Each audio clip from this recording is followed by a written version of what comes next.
walls of a first-century synagogue, the atmosphere was not one of peace. It was heavy with the scent of dust, oil lamps, and a cold, calculating tension. A man stood there. To the casual observer, he was a tragedy. A man with a withered hand.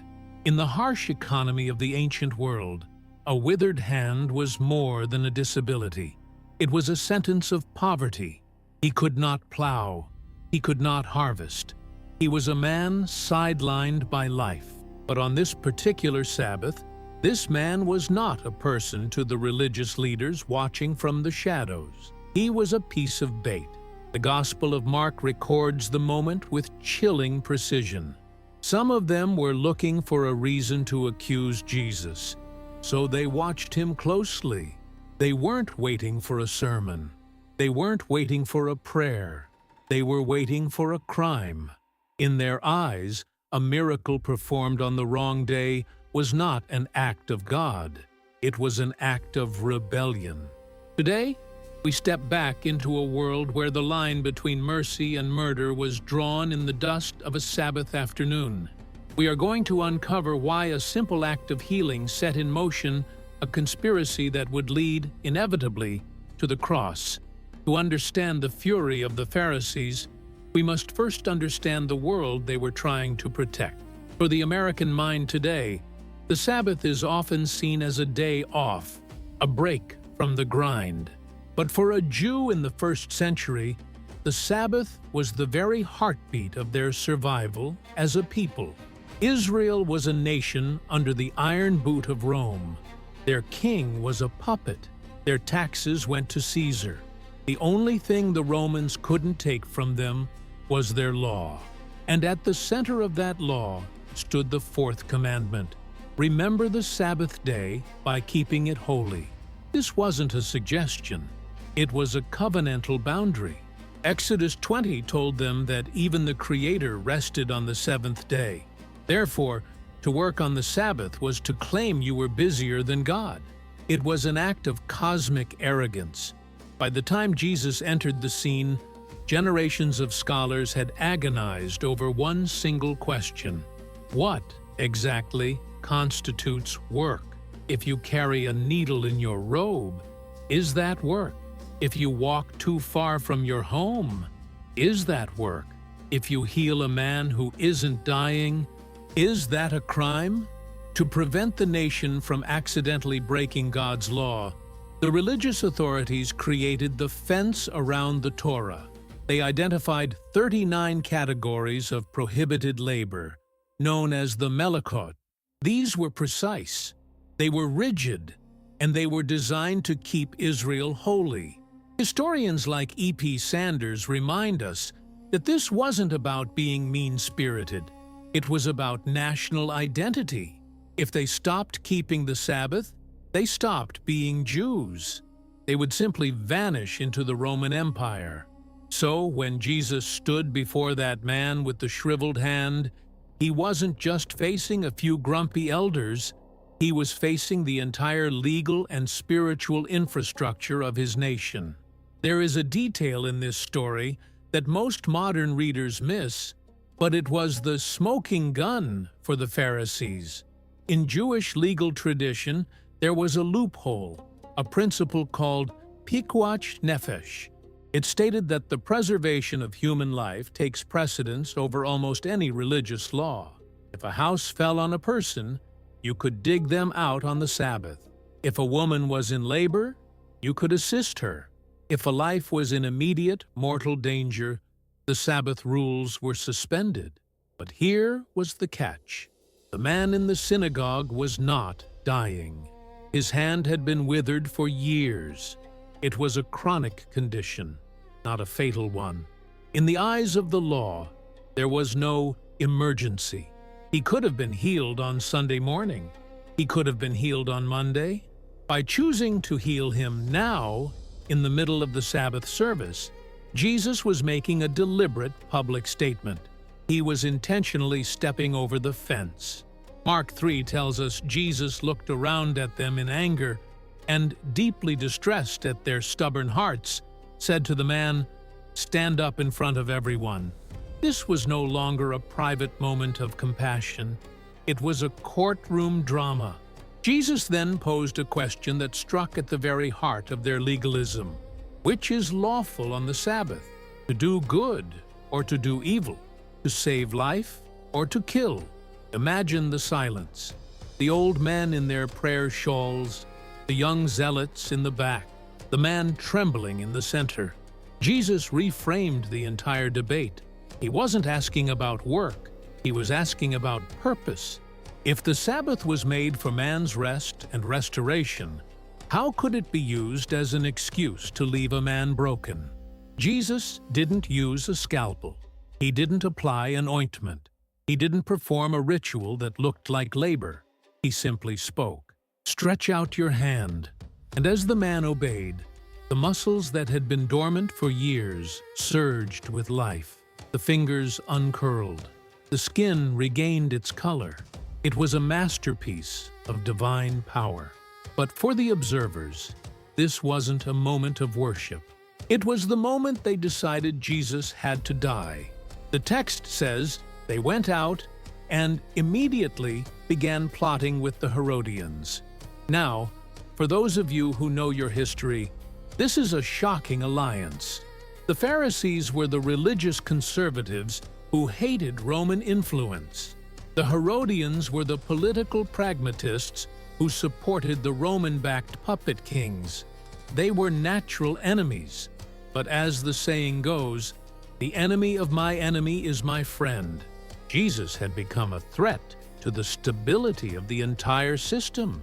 He was redefining authority. He was suggesting that he, not the Sanhedrin, was the true interpreter of God's will. If he could heal on the Sabbath, what else could he do? Could he change the temple laws? Could he lead a revolt? The religious leaders saw a miracle, but they feared a revolution. To truly grasp the gravity of this confrontation, we must look at the stones themselves.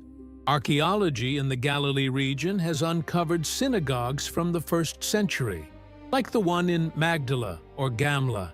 These weren't massive cathedrals. They were intimate rectangular rooms with stone benches lining the walls. When Jesus stood in the center, he was only a few feet away from his accusers. You could hear the breathing of the man with the withered hand. You could see the perspiration on the foreheads of the Pharisees. This proximity is vital. In ancient Jewish culture, the center of the synagogue was the place of the Torah. By standing there and commanding the man to stretch out his hand, Jesus was visually claiming that his actions were the living embodiment of the law. But as we transition from the Galilee to the heart of Jerusalem, the stakes only get higher. The healing of the withered hand was not a one-time provocation.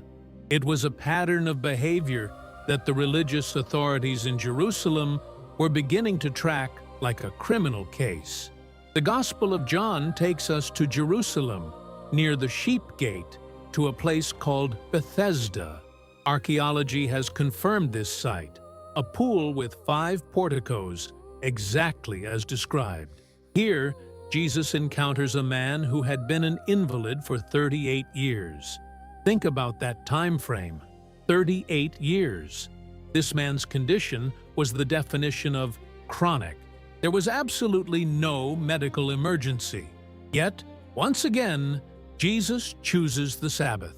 He tells the man, "Get up, pick up your mat, and walk." Now, to the modern ear, carrying a mat sounds harmless. But in the legal framework of the 1st century, carrying an object from a public space to a private one, or vice versa, was a direct violation of the 39 Melachot. It was a visible, undeniable work. When the Jewish leaders saw the man carrying his mat, they didn't celebrate his walking. They interrogated his walking. "It is the Sabbath. The law forbids you to carry your mat." The healed man points the finger at Jesus. And John 5:16 gives us the chilling legal result. So, because Jesus was doing these things on the Sabbath, the Jewish leaders began to persecute him. The Greek word used for persecute here is idiokon, which is often used in a legal sense, to bring a formal charge, to hunt, to prosecute. The crime of mercy was becoming a formal case file in the halls of the Sanhedrin. Perhaps the most provocative act occurred at the pool of Siloam. Jesus encounters a man blind from birth. To heal him, Jesus spits on the ground, makes mud with the saliva, and puts it on the man's eyes. To the Pharisees, this wasn't just healing. This was kneading and building.